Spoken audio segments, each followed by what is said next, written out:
the TRIPS agreements are international protections for intellectual property rights in a very broad way. It protects software and movies as well as things like patents on drugs. It's an international treaty, and all members of the World Trade Organization had to sign on to the TRIPS agreement when they joined the WTO or in 1994 when the agreement was made.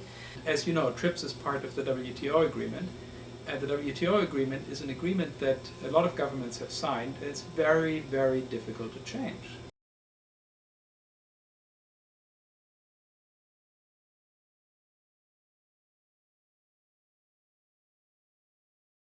We have seen the globalization of a patent regime that was predominant in Western countries, in developed countries, and it's now been expanded into the rest of the world. The problem with the TRIPS agreement is that it forced countries like India to change their national policy in ways that might not necessarily have been in the best interests of India or developing countries, but that they felt they had to do in order to be engaged in this very important international organization, the WTO. As far as access to medicines go, TRIPS was actually a really big kind of step down and a big problem because a lot of developing countries didn't have patent laws for pharmaceuticals before TRIPS, and they were pressured heavily by Western countries and their pharmaceutical industries to enter into the agreement.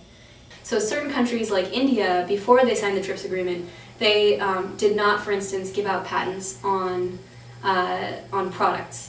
On chemicals.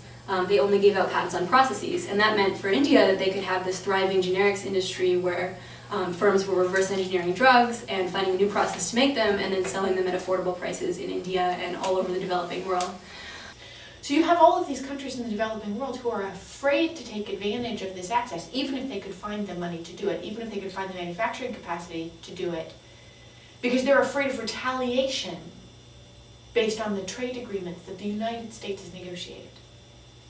And so if we're deciding whether or not to impose this system on the rest of the world, we need to think about what are we giving up and what are we gaining. And I think the answer in the case of the TRIPS agreement at this time is that for a lot of countries they're giving up too much and they're gaining too little.